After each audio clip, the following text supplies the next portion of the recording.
आज आप पुलिस की हर जांच में सीसीटीवी फुटेज की अहमियत देखें। बड़े से बड़ा गुनाहगार सीसीटीवी पर अपने निशान छोड़ ही जाता है। अजीब अजीब कहानियां, सस्पेंस सीसीटीवी वीडियो से खुलते देखा है हम सब।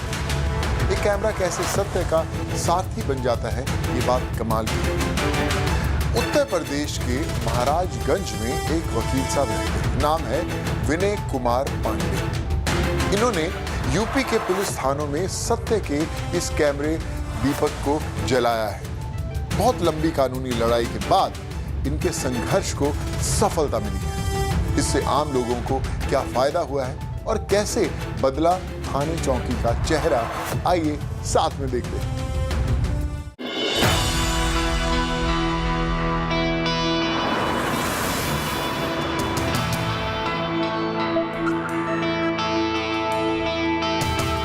मेरा नाम विनय कुमार पांडे एडवोकेट है और मैं एक लॉयर हूं और यहाँ डिस्ट्रिक्ट महाराजगंज, उत्तर प्रदेश के डिस्ट्रिक्ट महाराजगंज के डिस्ट्रिक्ट कोर्ट में मैं विधि व्यवसायी हूं और यहाँ सन 2003 से मैं प्रैक्टिस में रत हूं।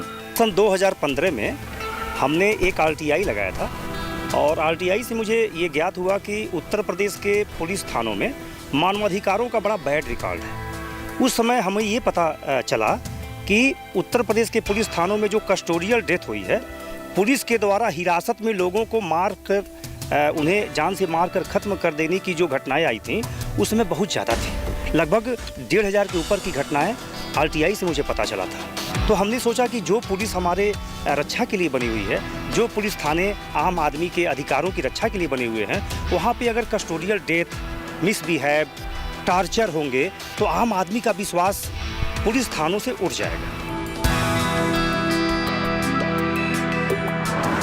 आम आदमी पुलिस थाने में जाने से डरे नहीं, उसके अधिकारों की रक्षा हो।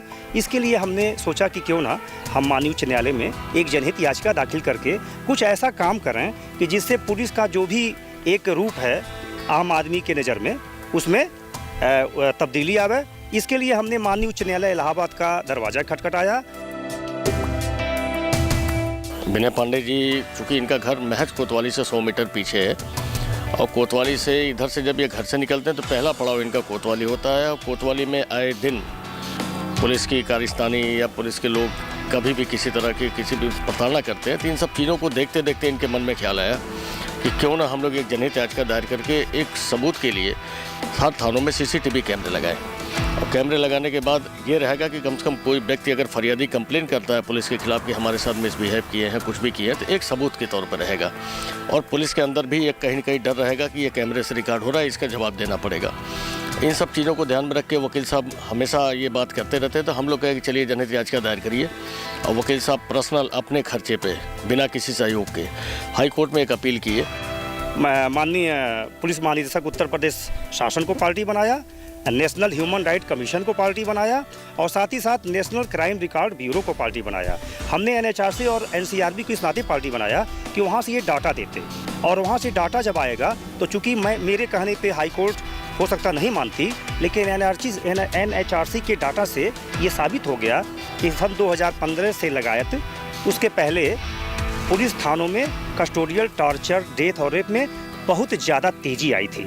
इसी को रोकने के लिए मैंने माननीय उच्च न्यायालय में अपनी जनहित याचिका फाइल करके और मैंने ये मांग किया अपनी याचिका में कि उत्तर प्रदेश के समस्त पुलिस थानों में CCTV कैमरे लगाए जाएं।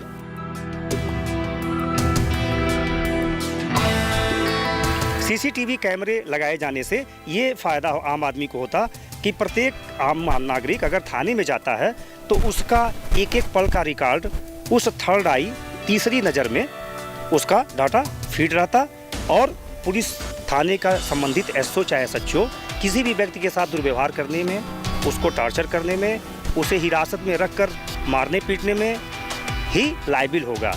सन 2017 में 5 दिसंबर 2017 को वह सुखद पल आ गया जब chief justice DB Bhosle ji की अदालत ने और MK गुप्ता जी की खंडपीठ ने मेरे इस जनहित याचिका की सुनवाई करते हुए और मैंडेमस जारी किया उत्तर प्रदेश शासन को और प्रमुख सचिव गृह को यह आदेश दिया कि उत्तर प्रदेश के समस्त पुलिस थानों में 6 माह के भीतर each room and each corridor CCTV कैमरे लगाए जाएं, जिससे कि आम आदमी के साथ दुर्व्यवहार, उनके साथ टार्चर और साथ ही साथ कस्टोडियल डेथ में कमी आवे।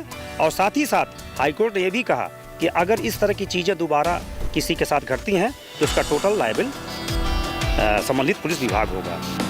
जब 2015 में हम इस जनहित याचिका दाखिल करने के लिए हाईकोर्ट गए थे तो उस समय मेरी माताजी की तबीयत बहुत ख़राब थी और साथ ही साथ संजोग ये भी था कि मेरी वाइफ का भी उस समय एक मेजर ऑपरेशन भी हुआ था, लेकिन हमने अपना आत्मबल और अपना मनोबल नहीं खोया और इस कॉन्फिडेंस के साथ कि the show must go on हम 2 साल की जद्दोजहद इलाहाबाद हाईकोर्ट में किए। हम जाते थे, हर तारीख को जाते थे, क्योंकि मेरे अंदर ये था कि अगर किसी न किसी एक व्यक्ति को इसका समाधान करना होगा। और ईश्वर की कृपा थी कि मुझे अपने मदर से और अपनी वाइफ से, मेरे माता पिता से और हमारे मित्र हैं, शुभचिंतक हैं, इन लोगों ने मुझे उत्साहित किया, प्रोत्साहित किया और मैं अपने जो भी मेरा संकल्प था उसको मैं पूरा करने के लिए अडिग था। और ईश्वर के यहाँ देर है अंधेर नहीं।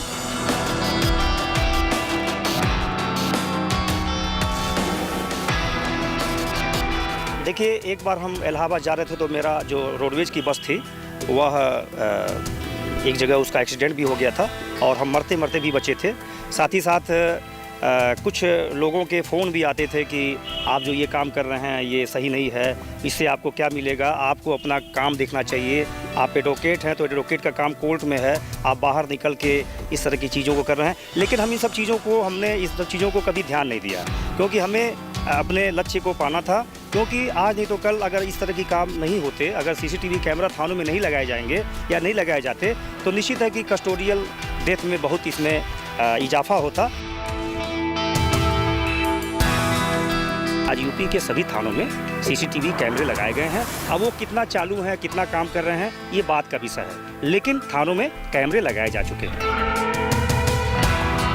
हमारे यहाँ सीसीटीवी कैमरे लगे हुए हैं जो सही से काम भी कर रहे हैं और हमारे यहाँ जो भी महिलाएं आती हैं, पीड़िताएं आती हैं, उनसे जो भी पूछताछ की जाती है सीसीटीवी कैमरे के सामने ही सारी कार्रवाई की जाती है।